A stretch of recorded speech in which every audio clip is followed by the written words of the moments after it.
Howdy, everyone, and welcome to the first episode of the COVID Distancing Livecast.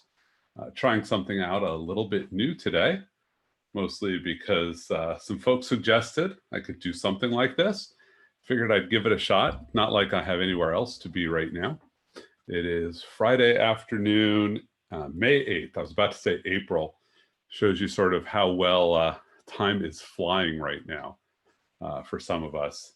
In some sense, it reminds me of when I had really small children. We would say that every day is a marathon and every year is a sprint.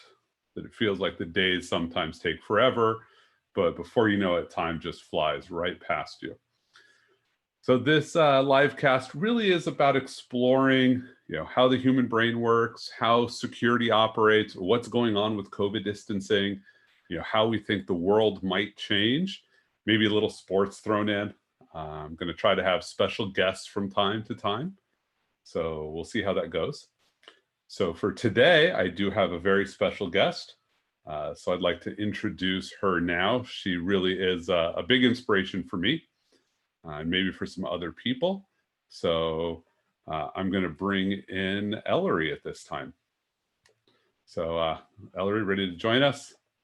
Awesome. I see you're in outer space. I am in outer space. It's kind of weird outer space because it's reflected off water, but it's sort of outer space. Yep. It just is there. So Ellery, for you, what does a normal weekday now look like, and how is that different from what it looked like before? Well, so right now we've got classes Monday, Tuesday, Wednesday, Thursday, Friday. So normal class days, but it's not the same schedule. So we're still checking in with our core class at the beginning of every day, which is normal. That's carried over. Although amusingly enough, the people that were late to normal school are still late to online school. It's fascinating. But then we split up and everyone just goes to their own classes Zoom call. Pretty much everything's done over Zoom. There's not really anything in person, obviously. But so it's all over Zoom. I think the number of classrooms I'm in on Google Classroom has at least doubled since we've started quarantining, which is pretty interesting. It's kind of hard to find them now on my phone, but thankfully I'm not going anywhere without my computer. Yeah, I guess I hadn't thought about that, right? Normally you sort of just have your phone as a device for helping manage what's going on, but now you're at a computer all day instead of just pulling it out for the classes that need it. Yeah. So I'm actually, amusingly, now I'm pulling out my phone for the classes that need it. So what classes use your phone? So if there's anything that's involving like taking pictures, so like the class that I was just in, we did an activity where we basically found like self-portraits essentially. And so that class has a lot of using the phone to get an external camera that you can move around more easily than a computer. Got it. Yeah, so a comment from one of our viewers is that being late is about planning ahead, not travel time. So he's unsurprised that the people who were late before are late now. Yeah. So when you think about the weekday, you don't have to commute to school. I mean, it wasn't really a long commute. Has taking that out changed for you, like enabled you to do different things or not needing to being driven to so many activities? Has that changed what you're able to get done? Well, so I'm definitely having more time that I can spend like actually doing stuff because I'm not spending all the time in the car on the way to school or whatever. So it's much easier to transition between activities. Yep. Although as a result, we've ended up being given more mandatory break time, which is kind of frustrating when you've got a 6-hour school day with 2 hours of break. Yep. I'm partly to blame for that. I'll be honest. I was in the early days wrote into the teachers and said, you can't have kids just sit at their desk for 6 hours. You need something to get them moving. So yeah, a little bit to blame. Yeah, so then they were just like, oh yeah, well on Wednesdays have an hour of snack, and then half an hour later have an hour of lunch, Yeah, and then those have those yeah, are a and then, little tight together. yeah, and then the rest of your day you're just on your computer again, because that's not an issue or badly spaced break time. Yep. But how are you, speaking of being on the computer all the time, how are you getting your physical activity in where you're not really leaving the house on a regular basis? Well, so I've been doing a lot more practicing LARP, even though we can't actually off with each other. I can still practice all of the weapons forms and learn new ones. Hmm. So that's really been helpful. Um, that's about it. I'll go do a walk like on the treadmill. Um, I've not been going outside very much because it is starting to become allergy season, Yep. which does not wait upon quarantine. If only we could quarantine the pollen. Wouldn't life Yeah, be so much more awesome for it a short would. while It would. Till we let it out of until quarantine. we let it out of quarantine and it all just shows back up at once and swarms everything and then everybody die? Oh, wait, we're not talking about the pollen anymore, are we? No, we're not. So, what do you miss the most, or what are you looking most forward to when life sort of returns to some new normal? I think probably being able to like actually interact with people that I choose to interact with Yep. and not be forced to interact with people that I don't want to interact with unless I have to, especially like at lunch, where I mean, there's only so much space in the house, Yep. and so like if anyone else is making lots of noise, it's kind of impolite to tell them to stop. It doesn't actually stop us from telling each other to stop making It noise, but doesn't. at least we recognize that it's a little impolite there. Um, Yeah. one of our viewers wants to know where you play LARP when it's not quarantine. Like where, like what organization? Right, but what organization, what locations? 'Cause I think you've gone to some really nice places. Yeah, so the organization is called LARP Adventure Program. Um, and so they do classes at a bunch of middle schools, and there's a high school class. And then there's also like events, which are basically overnights. Like generally it's over like a weekend where Hmm. you go and you're in game for most of the time and you're interacting with other LARPers. So actually this storyline just reset just last summer. That's almost a year ago now. Wow, It time really really is. You know, flies. Yeah, it's ending the world with a weird. quarantine seems like a brutal step to take to really make that reset happen. But Yeah, it definitely it means that we're doing a lot more character development during classes though. So we've moved online for those. And so it's definitely different. We're not really sure how we're going to be doing buffer building. mhm. But we've been able to do the character development curriculum, which is something that has not been done very much in previous years because there's That been more of a focus that's on the good. LARPers. It reminds me when I used to do LARP myself back in the Stone Ages with part of the MIT Assassins Guild. There was often the debate as to whether people were, role playing or playing to win. And so I guess you're sort of forced to do a lot more of the role play practice right now rather than just the play to win, enjoying beating each other up. Yeah, they definitely both have value. I'd like to be part of the role play to win camp. I'd like to role Yes. play and I'd like to win. Hmm. Um, so, what do you think is going to change the most for you and for society as we come out of this? What's your prediction? And it can be as crazy as you want it to be. I promise not to hold it against you, but I can't promise for the viewers. Yeah, so that's a tricky question. I think we're definitely going to start seeing a lot more emphasis on hygiene and washing your hands, Hmm. um, which I think really probably should have been there in the first place, but hasn't been. So I think it's gonna be a lot of that. Um, and then of course it's a great uh, it's great material for making memes out of. So we're gonna see a shift in meme culture. I think that's gonna stay around. That's really true. You know what? I commented this morning, as I said, the thing that I was predicting that 2020 would be most annoying is all the people who would talk about that hindsight is 2020. And I've got to say, in hindsight, boy, was I wrong. Yeah. That would be way less annoying than everything else we're dealing with. Steve would like to point out that this is a disappointing end of the world because there are no zombies. You just haven't seen them yet. That actually is a really good point. So maybe we'll have to keep our eye out for them. Yeah, it's either really disappointing or it's a really exciting because these are intelligent zombies that are hiding from us. That's a really good point. We don't know these people on Twitter if they're really zombies or humans. Could be either one. I mean, I don't think it's the latter. There might be a third option. That's also true. Aliens, not Aliens. wholly. In fact, didn't the Pentagon just come out and say, "Hey, here's some UFOs. We have no idea what they are," and like nobody batted an eye.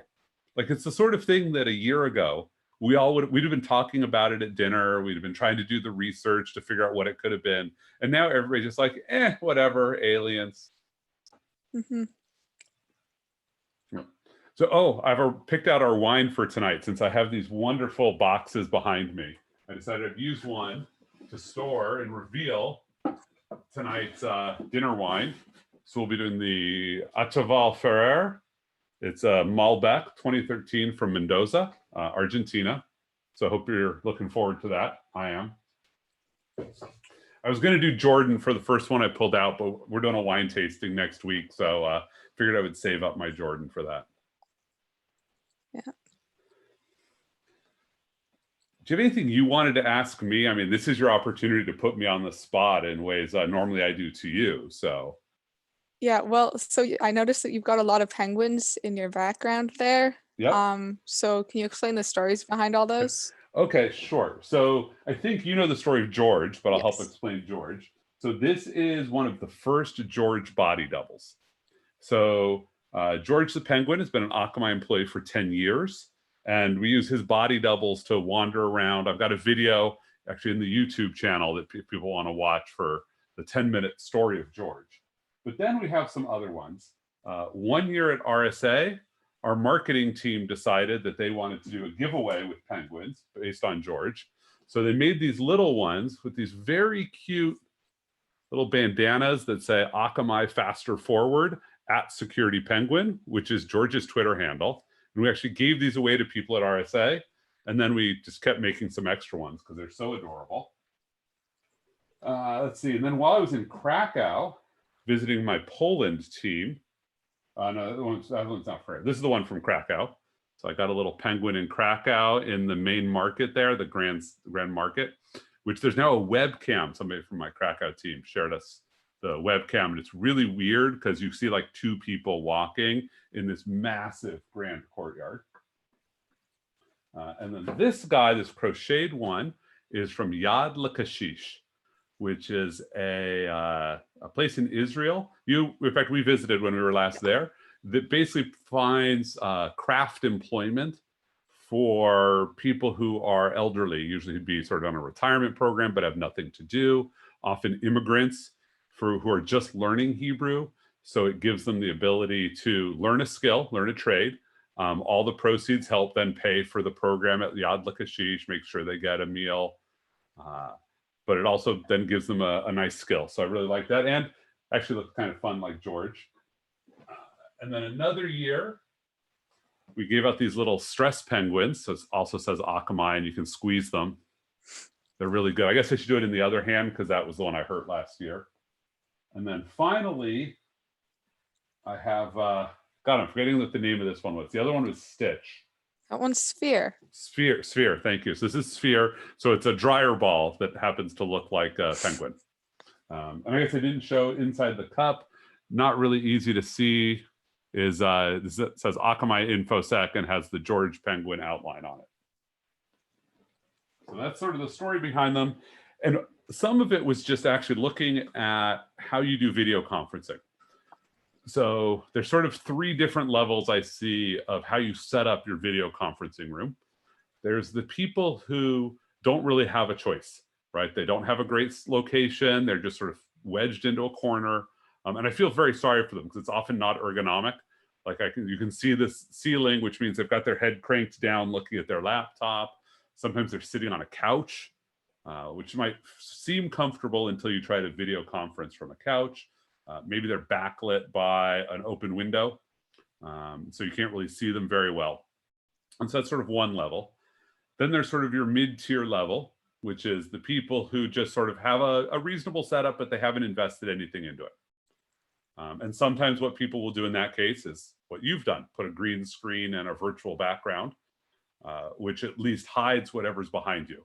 I know people who do the same thing, but just with a gray wall.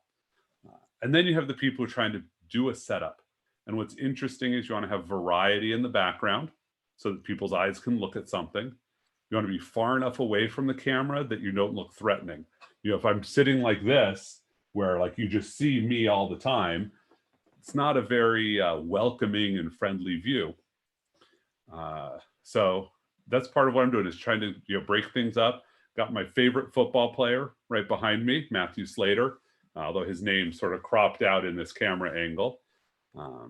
Just what I love about Matthew Slater is he is not a traditional football player, right? He's a guy who said, I'm going to take a position that nobody plays in the NFL, and I'm going to make that my full-time position. Like, people just get stuck in this job. It's a side gig, and he's just going to make that his job. And I really appreciated that he sort of found his skill. He's an amazingly decent human being, he and his whole family, but just that he can focus on being the best at a thing.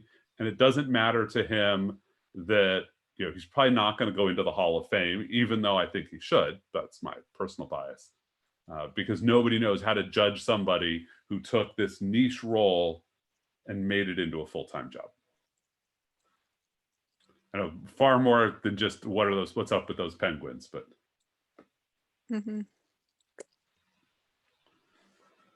I think we saw the Patriots schedule got released last night.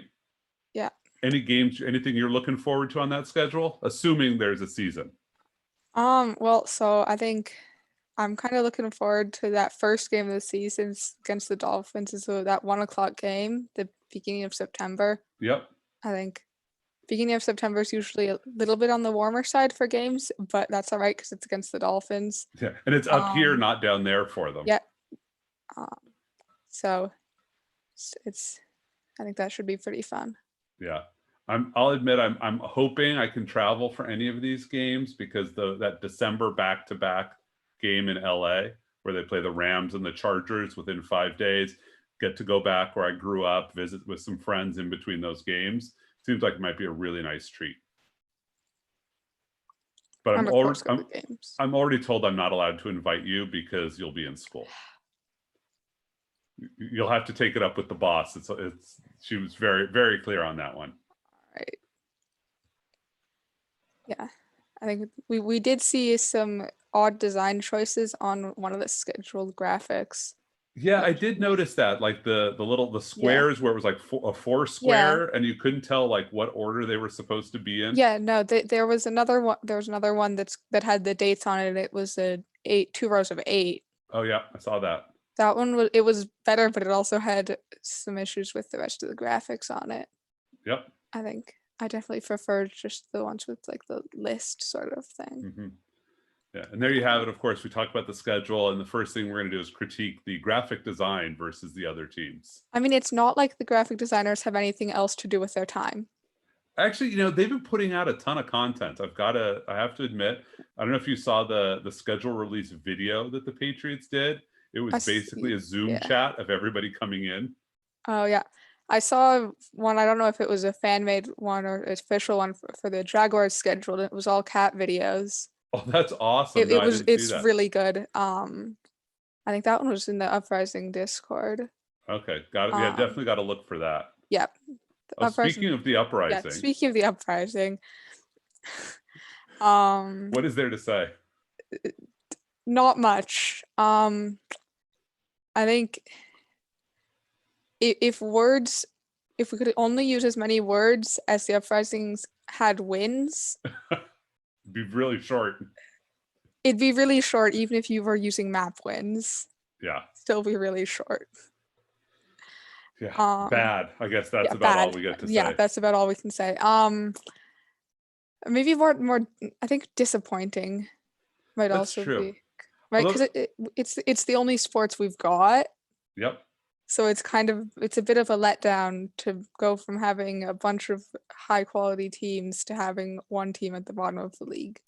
Yeah, although I guess it builds character. We should see if we can get a Cleveland Browns fan to come join us, and they can tell us what that's like. Steve says that the Uprising are like the Chudley Cannons. Yep. Was that one of the That's the Quidditch team. Quidditch from team? Harry Potter. Yep. They're always finished at the bottom of the league. Yep. Yeah, no, they're Ron Weasley's team. Yeah. Okay. There we go. So we are Ron Weasley's fans with right. Overwatch League.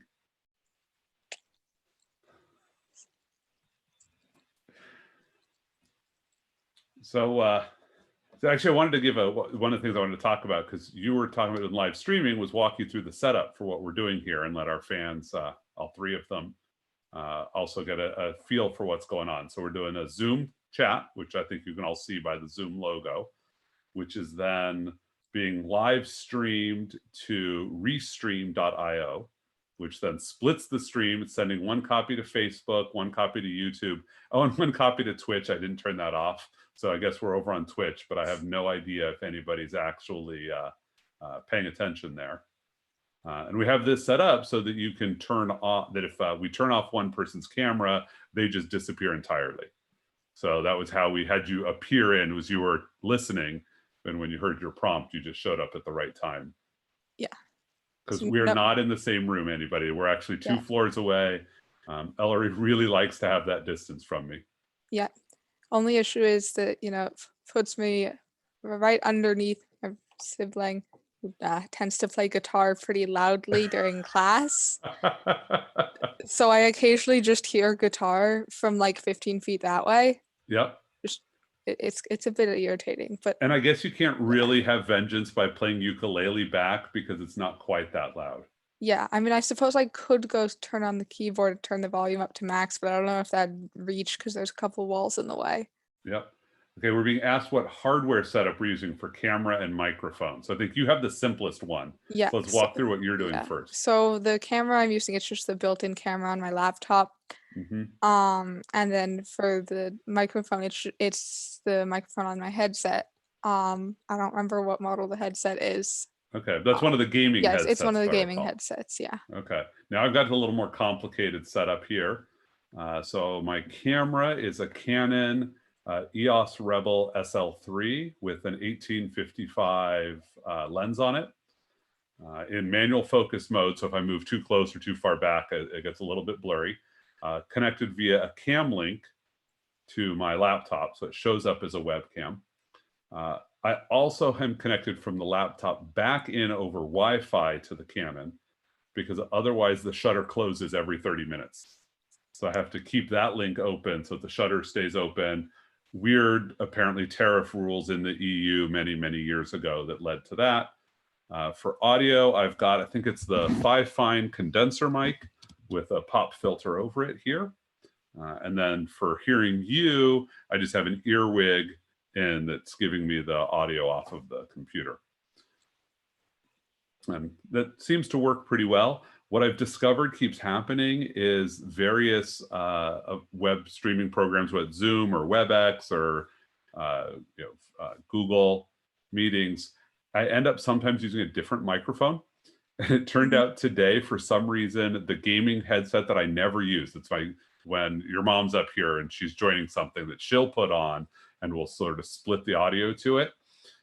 That's the microphone it was using. So this boom mic that's like tucked into the corner on the other side, and nobody said anything all day until I asked somebody for an audio check. And they're like, oh no, you're really echoey.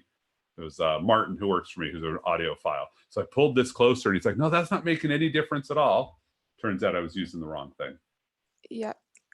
I have noticed that Zoom sometimes tries to switch my microphone into the built-in microphone.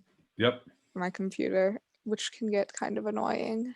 Yeah, and I will say, as somebody who has hearing challenges, those built-in microphones are really atrocious. So anybody out there who's got a built-in mic and is using that when they could have a different microphone, please stop. I beg you, just please.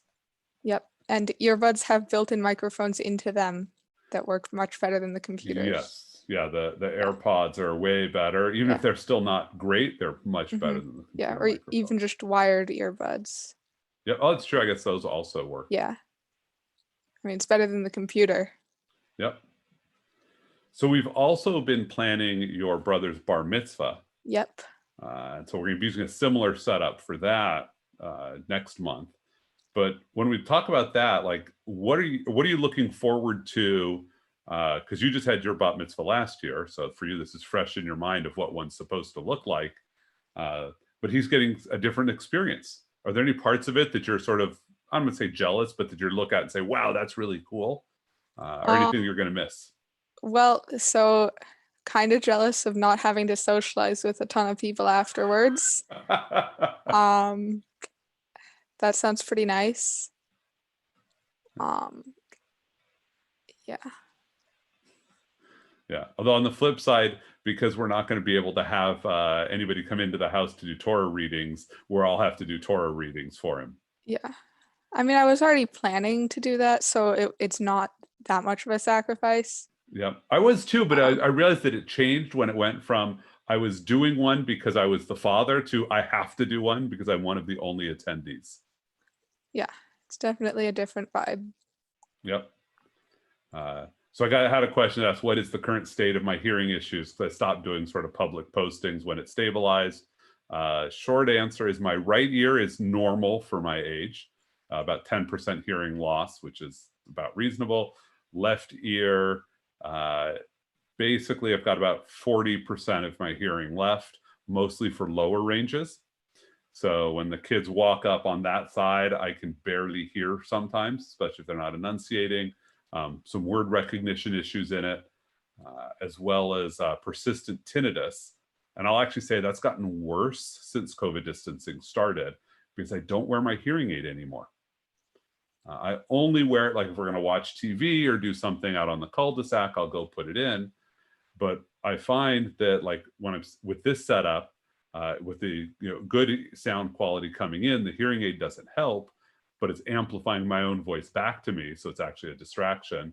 And with putting on headphones when I wear those, the hearing aid just gets in the way. So there's sort of the health update for where my hearing is for those that care. Okay, anything else you want to chat about while we're here? You're my inaugural guest, so you sort of get to set the standard for what other people can do and get away with. Well, I think maybe if we're talking about what other people can do and get away with, what are your thoughts on etiquette for video conferencing? Oh, that's a fascinating one because I find that it varies by sort of how many people and what the venue is. The first piece that I'm starting to see some people get is longer pauses in conversations, right? To not jump in as soon as there's a gap because you often then cut somebody off. As you notice, I have a tendency to put in this sort of half-second pause for emphasis, and people used to cut me off a lot, and they don't anymore. That's also helpful because it lets people in a room sort of have more time to think about, can I step in? Now that works for a small meeting, one where everybody knows each other. We also run the services. I do the soundboard for a lot of our synagogue services. I have to say, I love mute all. It's my favorite button because there's a lot of people who just talk one over the other and you have no idea what's going on. I think my favorite was somebody who joined in and they said, everybody's talking all over each other. Hey, can you hear that? Everybody's talking all over each other. Hey, I can talk all over everybody. And I was like, oh, come on. So what I'd really like to see more of is some model for people to sort of visually cue what's going on. Hey, I've got a question without having to necessarily say it, but have the moderator or facilitator notice so they can sort of manage passing things over. People should absolutely mute when they're not speaking unless they're able to stay silent. Like you and I are talking and we don't have to mute in between conversations. But if there's a meeting of 10 people and you don't have anything to say right now, just mute, suppress errant noise. Don't use your laptop mic. I think we talked about that one. Think about what the video does look like for people on the other side. And I think really it comes down to, respect. Recognize that this is hard for everyone. Humans aren't designed to stare at each other as much as we now do. The thing I found really fascinating the other day was I was in a meeting with a couple other people, and one of them got very intense in my direction, right? They were clearly talking to me very intensely. And a third person got really upset. They're like, why are you yelling at me? Because to them, they were being yelled at because we're all looking at the same cameras. And it wasn't that, oh, I'm looking at this person over here, so don't worry about it. No, they were looking at me. I wonder if we'll get to a point where people have like 5 cameras set up and you stream a different camera view to everybody so I know who I'm looking at. I doubt it, but that would be sort of really nice. Yeah, I don't think we've got enough cameras for that to work. Not quite, especially with how hard it is to get cameras. Like Yeah. I ordered a webcam when this started, and I think it's going to arrive next week. In the meantime, I did manage to buy an SLR and install it. That was faster than getting a webcam.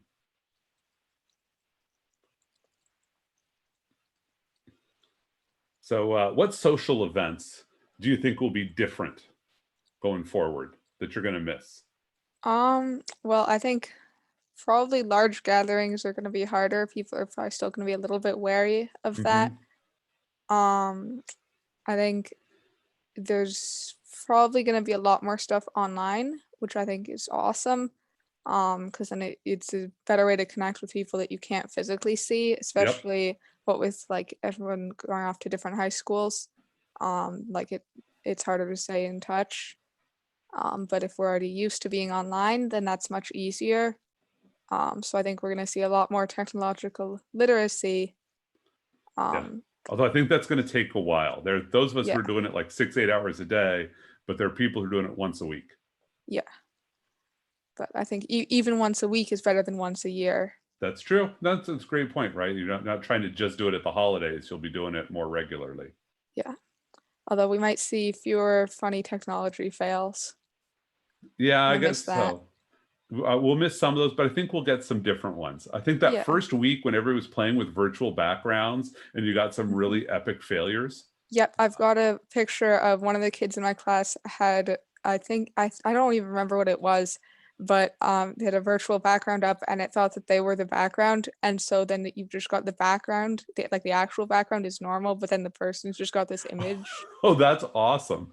It's pretty cool. Yeah. I think we had a failure like that one day where it just picked a specific color, and it was the shirt I was wearing had like half of that color. And so my shirt went to galaxies similar to what you've got there. And that was an entertaining fail. Yeah.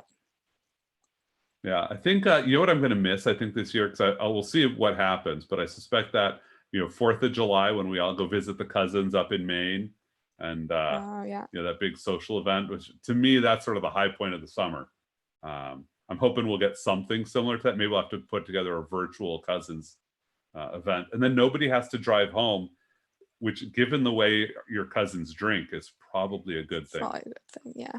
And I'm mostly saying that because I see Casey's in Facebook watching this, so got to troll Casey a little bit. Of course. Yeah. What are your thoughts on what an appropriate maximum number of people actively on a Zoom call would be? Actively, that's a really good question. I think it depends on how you define active. I think it's really hard to meaningfully have a conversation beyond like 12. Okay. Yeah. I think that's pushing it. I think you can do curation above that, where you have a small number actively talking and then they're pulling in specific people, or people can ask a question, but then it's more like a moderated panel than a conversation. And that's okay. There's venues that it works well for. But it's one of the things that I struggle with, like, how does the classroom work? Because what I see in big meetings oftentimes happens, and I'm curious, tell me if this resonates for you, for your memories of a classroom, is people end up doing these ad hoc, very quick, small groups where like 3 people will go whisper to each other and then they'll come back in. And Zoom and WebEx don't really have a good way to do that, for us to say, hey, no, we're still here in the big one, but we want to be able to talk to each other on the side, other than doing it in chat, whether you're in Discord or Zephyr or something else. Yeah, or the Zoom's built-in chat, which is painful to deal with if you want like a group of 3. Yep. You have to remember to send it to both people. Yeah, no, that's kind of painful. So, I think my team at work, we have a system called Zulip that's based similarly to the Zephyr protocol that I think a lot of us do back channeling into. What tool have you found most helpful to you? I think, well, so like literally speaking, I think my computer, obviously. Yep, That's been very helpful. Um, but I think honestly, like physical tools, maybe just having that external keyboard that's not the built-in one on my computer. Because if it's the built-in one, I'm like this, and you're yep, leaning forwards, it looks more aggressive. yeah, Whereas right here, I can just have my hands here, and I don't have to actually move very much. And so it's much easier to actually look calm when yep, you're not like intently leaning in to be able to type.